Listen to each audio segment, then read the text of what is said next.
안녕하세요. 개념도 없고 손버릇도 더러운 신우 때문에 지금 남편하고 대판 싸우고 이혼까지 생각 중인 30대 여성입니다. 사람이 살면서 실수 한 번쯤은 할 수 있다고 생각해요. 저도 그렇고요. 하지만 정말 중요한 건 스스로 반성하고 용서를 구하는 태도가 아닐까요? 그런데 저희 신우는 끝까지 남 탓하기에만 급급하고 자기 잘못은 곧 죽어도 인정하려고 하질 않네요. 그래서 이번에 제대로 참교육 좀 시켜주려니까 남편이 그래도 지핏줄이라고 아주 난리를 쳐요. 어린애도 아닌데 말로 잘 타이르면 되는 거 아니냐면서요. 어휴 도무지 말이 통해야 말이죠. 아무튼 너무 답답해서 여기다 한번 속풀이 좀 하고 가려고 왔네요. 남편하고는 대학 동기의 소개로 만났어요. 저는 공대를 나왔는데 이렇게 얘기하면 사람들이 제가 연애를 꽤나 해봤을 거라고 생각하더라고요. 아무래도 주변 친구들이 다 남자들이다 보니 그렇게들 오해하는 것 같아요. 그런데 사실은 오히려 그렇다 보니 연애할 기회가 많이 없었죠. 별의별 꼴을 보다 보니 이성으로 안 느껴졌다고 할까요? 아무튼 그래서 대학교 다닐 땐 연애 딱 한 번 해보고 사회생활하면서는 연애를 해본 적이 없어요. 워낙 일 욕심이 많기도 했고 제가 종사하는 분야가 또 남자들이 많다 보니 그 사이에서 살아남으려고 치열하게 살았거든요. 그러다 28에서야 동기 중 한 명이 도무지 못 봐주겠다며 소개팅을 주선해 주었는데 그게 바로 지금의 남편이에요. 책 읽기를 좋아하고 집에서 혼자 시간 보내기를 좋아하는 남편은 저와는 달리 성격이 세심하고 조금은 예민한 사람입니다. 정도 많고요. 그래서 솔직히 첫 만남엔 저랑은 잘 맞지 않겠다 싶었거든요. 그런데 이게 웬걸요. 두 번, 세 번 만남이 거듭될수록 제가 갖고 있지 않은 남편의 장점들이 눈에 들어왔고 또 그게 좋아 보이대요. 나중에 듣자 하니 남편도 저와 마찬가지로 제 털털하고 무던한 성격이 좋았다나요. 아무튼 그래서 저희는 얼마 지나지 않아 연인 사이가 되었고 2년여의 연애 끝에 결혼까지 하게 되었죠. 결혼 당시 친정에서 1억, 시댁에서 1억을 지원받았는데 결론부터 이야기하자면 그 돈은 쓰지를 않았어요. 2억 가지고 구할 수 있는 집이 마땅찮아서 대출을 받아야 되는 상황이었는데 시댁에서 대출을 왜 받냐면서 저기 어디 언덕배기에 있는 집들은 1억 가지고도 너끈하다며 눈을 낮추라는 둥. 요새 젊은 애들은 고생을 안 하려고 한다는 둥 엄청나게 반대를 하셨거든요. 게다가 주신 1억을 가지고 이게 나중에 증여세가 어쩌고 하시면서 그걸로도 엄청나게 잔소리를 하셨고요. 그러자 보다 못한 친정어머니가 원래 가지고 계시던 아파트를 저에게 주시겠다 하셨습니다. 어차피 재개발 기다리면서 전세를 놓고 있던 아파트인데 재개발 들어가면 아파트 값은 더 오를 거고 그리고 이후에 증여해주면 그것도 그것대로 골치가 아프다면서 그냥 지금 받아가라 하신 거죠. 그리고 제 입장에서야 막말로 요새 30대들이 돈 벌어서 서울에 있는 아파트 사기가 어디 쉬운 일인가요? 그저 감사한 마음으로 받겠다 했습니다. 그리고 당연히 친정어머니가 처음에 주셨던 1억은 돌려드렸어요. 남편이 시댁에서 받아온 1억 중 일부로는 아파트 리모델링을 진행했고요. 그리고 그 밖에 혼수의 가정가구에 들어가는 돈도 남편이 시댁에서 가져온 돈으로 해결했습니다. 그러고 나니까 5천만 원 좀 안 되게 남더라고요. 남편더러 이 돈은 어떻게 했으면 좋겠냐니까 저더러 가지고 있으라대요. 그래서 제 통장에 넣어두게 된 거죠. 그리고 한동안은 뭐 별일 없이 신혼생활을 이어갔어요. 어머님의 터무니없는 잔소리만 제외한다면 말이죠. 출판사에서 일하는 남편은 그래도 마감때를 제외하곤 출퇴근 시간이 고정적이었던 반면 IT 회사에서 일하던 저는 야근을 정말 밥 먹듯이 해야 했거든요. 그리고 상황이 그렇다 보니 남편이 저녁을 혼자 먹는 일이 종종 생겼는데 이걸로 어머님은 불쾌한 기색을 감추지 못하셨어요. 저더러 어떻게 결혼까지 한 여자가 밤 12시가 넘어서 집에 들어오냐부터 시작해서 당신 아들이 지 손으로 밥 차려 먹고 치우고 하는 걸 보면 자취 때랑 달라진 게 없는데 뭐 한다고 결혼해서 돈 벌어다 저 좋은 일 시키는 줄 모르겠단 말씀도 서스럼 없이 하셨거든요. 그러면 저는 혼자 살 때도 그렇게 살았는데 왜 나랑 살 때는 그렇게 하면 안 된다는 건지 이해가 되질 않았지만 그렇게 따지고 들어봤자 어머님하고 말싸움이나 하게 될 게 뻔했으니 입 밖으로 꺼내진 않았네요. 하지만 어머님의 잔소리보다 저를 더 힘들게 한 건 사실 따로 있었습니다. 그건 바로 남편의 하나뿐인 여동생, 신우였어요. 신우는 겉으로만 보면 그냥 멀쩡해요. 모나지 않은 외모에 사업한다고 까불다가 말아먹긴 했어도 이후로는 직장도 그럭저럭 나쁘지 않은 곳에 다니고 있었고요. 그런데 문제는 그렇게 거짓말을 친다는 거였어요. 선의의 거짓말이라던가 그런 게 아니고 습관적으로 거짓말을 해댔죠. 심지어 한 번은 전화 남편하고 미리 얘기가 된 것도 아니었는데 친구하고 여행을 가면서 시부모님께는 야근이 길어져 저희 집에서 자고 간다는 말도 안 되는 핑계를 댔더라니까요. 하지만 신우 거짓말에 시부모님이 하루 이틀 속으신 것도 아니고 새벽 5시에 저희 집으로 시부모님이 찾아오셨습니다. 신우가 정말 저희 집에서 장계 맞는지 확인하러 오신 거였죠. 그리고 영문을 모르던 저희는 졸지에 신우의 거짓말을 알고도 감춰줬단 오해를 사면서 욕은 욕대로 먹고 시부모님은 특히 저더러 같은 여자가 돼서는 걱정도 안 되냐? 네 여동생이어도 그렇게 내버려뒀겠냐? 저러다 어디 가서 애라도 생겨서 신세를 망치면 그땐 제가 어떻게 책임을 질 거냐는 말도 안 되는 억지를 쓰시더라니까요. 그리고 저는 그때도 신우가 어디를 누구랑 갔는지 몰랐으니 몰아드릴 말씀도 없고 환장할 지경이었죠. 그런데 더 어이가 없었던 건 여행에서 돌아온 신우가 시부모님한테 눈물 콧물 쏙 빠지게 혼이나 놓고도 그걸 제 탓을 했다는 거예요. 정확히 뭐라더라. 저더러 손발이 안 맞는다나 어쩐다나요. 그리고는 한다는 말이 적당히 둘러대줄 수 있는 걸 일부러 자기 골탕 먹이려고 그런 거 아니냐는데 정말 황당하고 열받고 그래서 신우더러 다시는 뭐가 됐건 간에 저는 끌어들이지 말라고 했어요. 그러다 올해 초였습니다. 그런 신우가 시집을 간다고 하더라고요. 그리고 결혼 상대를 소개받았는데 전 정말 크게 충격을 받았죠. 왜냐하면 신우가 데리고 나온 남자가 제 대학 후배였거든요. 저랑 아주 가까운 사이는 아니었어도 워낙 착하고 능력 있는 후배라서 저를 포함한 선배들이 다들 기특하게 생각하는 녀석이었어요. 그런데 그런 후배가 어쩌다 제 신우 같은 사람하고 결혼을 하게 된 건지 두 사람의 접점이 도대체 어디였지 생각을 하다 보니 설마 저희 결혼식인가 싶대요. 사실 저희 결혼식 때 신우가 정말 시쳇말로 빡세게 꾸미고 오긴 했어요. 그리고 그때 저는 어디다 말은 안 했지만 특히 제 하객 대부분이 젊은 남자들이고 신우도 그걸 어느 정도 예상을 했을 테니 저렇게나 신경을 쓰고 왔나 보구나 싶었거든요.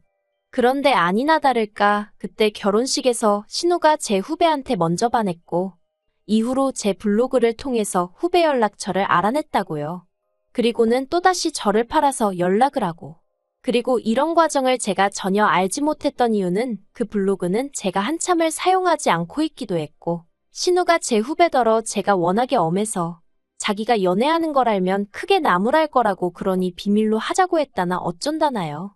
아무튼 뭐 젊은 남녀 둘이서 서로 좋아 만나게 되었다는데 거기다 대고 왜 나를 팔았냐 어쨌냐 하고 따지고 들기도 뭐하고 그래서 축하한다는 말 말고는 아무 말도 안 했습니다.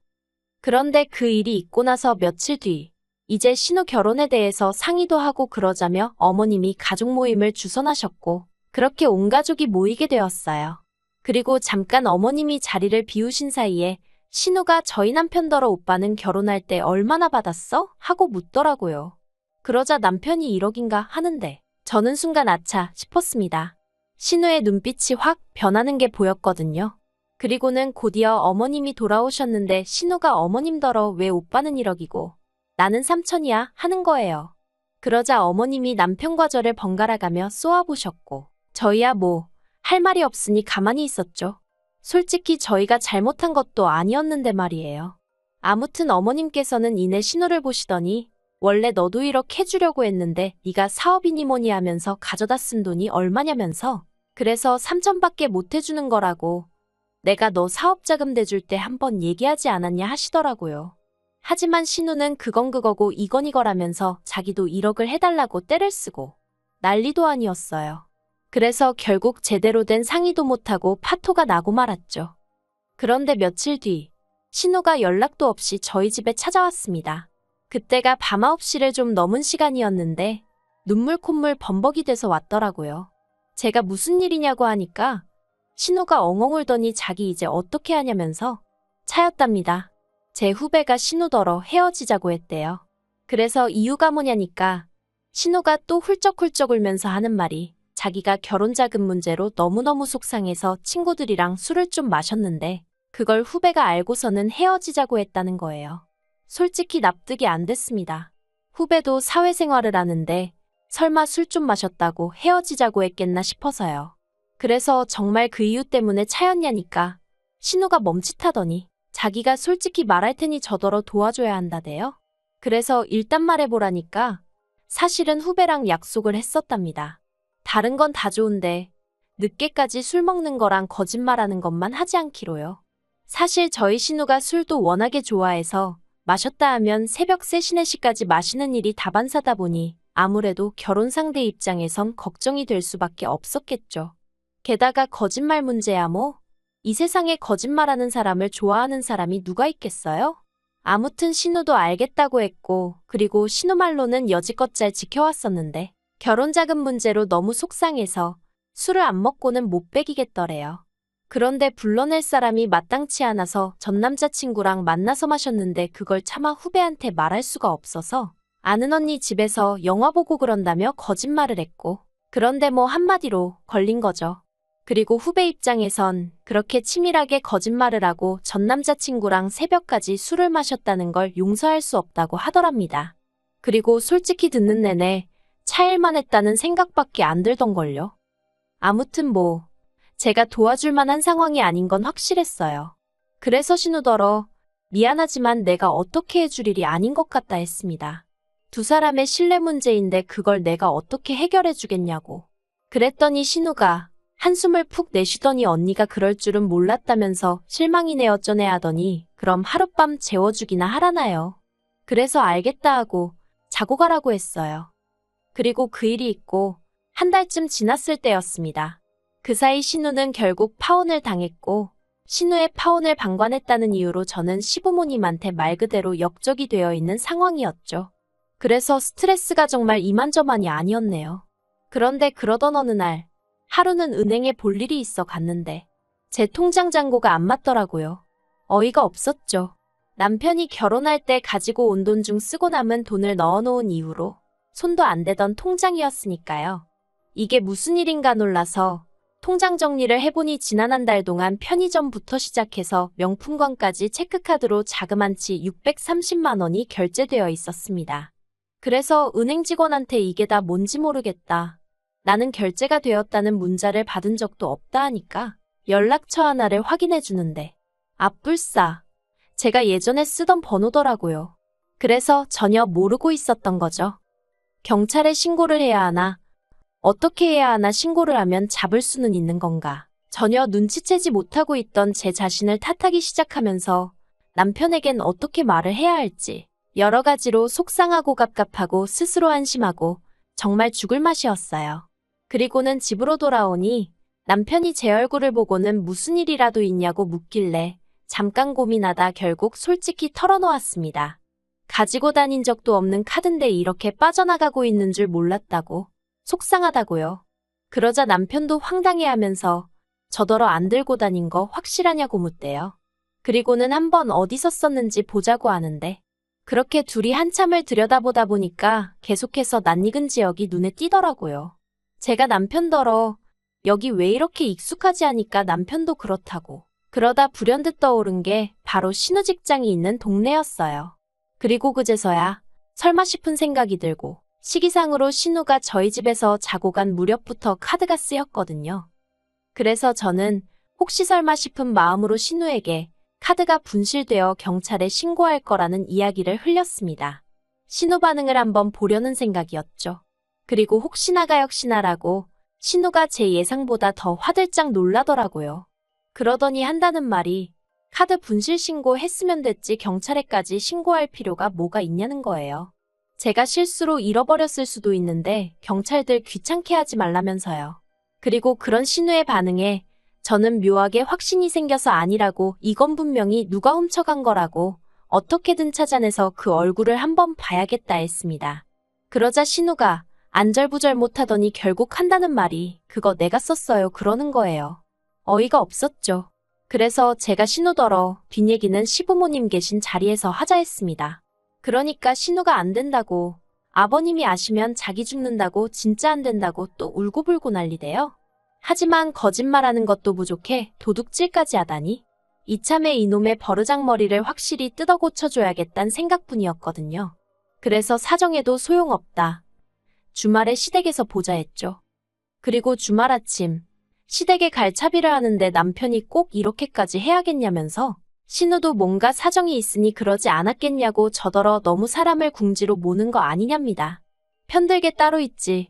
어이가 없어서 남편더러 그러니까 신우가 오늘날 저 모양 저 꼴 아니겠냐고 쏘아붙였어요. 그리고는 따라오든 말든 마음대로 하라고. 나는 시댁에 갈 거라고 했죠. 그랬더니 남편도 말 그대로 죽상을 하고 따라 나서긴 하대요. 그렇게 시댁에 도착했고 이미 신우에게 상황을 들으신 건지 어머님은 저더러 기어이 왔냐며 독한애 어쩌네 야단이셨습니다. 반면 아버님은 모처럼 아들내외가 왔다고 좋아하시대요. 그리고 전 그런 아버님께 이야기를 꺼내기가 쉽진 않았지만 신우가 한 짓거리를 낱낱이 고했습니다. 그런데 그래도 저는 아버님은 어머님에 비해서는 비교적 이성적이시고 객관적이시라고 생각했거든요. 하지만 그건 제 착각에 불과했습니다.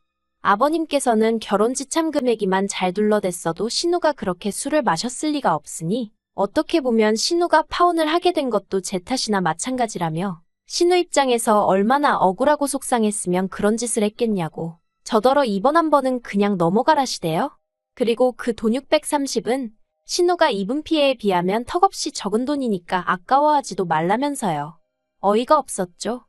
그리고 그제서야 이 집 구석 그 누구도 멀쩡한 인간이 없다는 생각이 들면서 대화는 말이 통하는 사람들하고 하는 거지 싶은 거예요. 그래서 아버님더러 잘 알겠다고 말씀드리고는 그럼 뭐 방법이 없지 않냐고 법대로 하겠다 했습니다. 절도죄로 경찰서에 신고하고 신우랑 법적으로 시시비비 한번 가려보겠다고요. 그리고 정말 신우가 파혼을 당한 게 저 때문이라 생각하시면 고소하시라 했습니다. 한번 세상 상식이 누구 편을 드는지 따져보자고 했죠. 그리고 저는 한 입으로 두 말하는 사람이 아니거든요. 시댁에서 나오기가 무섭게 경찰서로 향해 신우를 신고했습니다. 절도죄든 사기죄든 합의는 없을 거니 무조건 잡아달라고 했어요. 그리고 신우에게 마지막 남은 가족의 정을 빌어 신고했으니까 변호사를 구하든 뭐라든 알아서 잘 대비하라고 문자 하나 보내줬습니다. 제가 베풀 수 있는 마지막 잡이었죠. 그러자 신우가 또 전화를 해대고 문자로 살려달라는 둥 자기가 어떻게 돼도 좋냐는 둥 헛소리를 보내놓대요. 개뿔 신경 하나도 안 쓰이거든요. 그리고 이 일로 남편은 남편대로 저란 여자가 아주 독종인 걸 알게 되었다며 자기 여동생이 정말 법적으로 처벌이라도 받게 되면 이대로는 못 넘어가네 어쩌네 이혼을 한 해 만에. 그래서 그까짓 이혼 하자고 했어요. 참나 지랑 이혼하는 게 뭐 얼마나 겁나는 일인 줄 알고 그런 걸로 협박을 하는 건지. 정말 웃기는 집구석인 거 맞죠?